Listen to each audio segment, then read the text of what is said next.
喺舊社會有班人被歸為賤籍，曾經連腳趾公掂地都犯法。科舉冇份，通分優上，惡劣程度同白人唔俾黑人共用廁所係一樣嘅。佢哋就係疍家人。舊時嘅疍家人主要分佈喺福建、廣東、廣西、海南沿岸。廣東呢邊嘅疍家人咧，會將自己叫水上人，男嘅叫水佬，女嘅叫水妹，而佢哋講嘅廣東話咧就叫水上話。疍家人好虔誠信奉媽祖，佢哋長期生活喺海上，環境惡劣到難以想象。狂風、巨浪、暴曬，冇外界物質嘅保障，佢哋嘅生活好艱難。所以媽祖就成咗佢哋嘅海上保護神。但凡有疍民漁船最泊嘅港口，附近肯定有天後宮。傳統嘅疍家人係世居於船上，唔會上陸地㗎。嗱，唔好以為喺船上生活好開心，好似住遊艇、開船趴咁。你諗下，客廳、廚房、廁所全部塞埋喺10幾方嘅船上面，仲要住一家幾口。你煮緊飯，可能隔離條船去緊廁所。佢哋冇田冇地，仲會俾陸上嘅居民欺凌。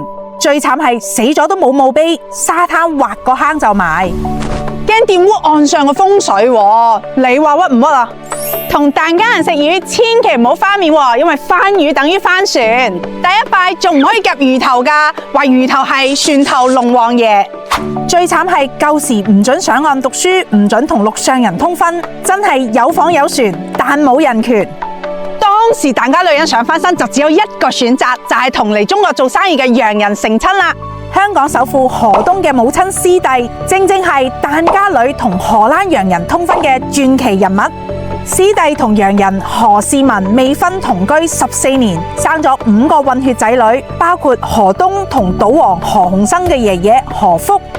後來師弟被逼改嫁華人商人郭嵩做妾，又生下李小龍嘅老爺何金堂。呢位水妹令疍家人喺歷史上翻身一次。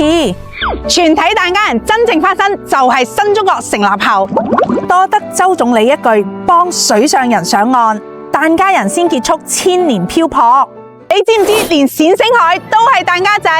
黃河大合唱嘅磅礴旋律，分分鐘嚟自海浪聲嘅。以前人話水上人低人一等，而家先知佢哋劈波斬浪嘅本事，先係真正嘅大灣區精神。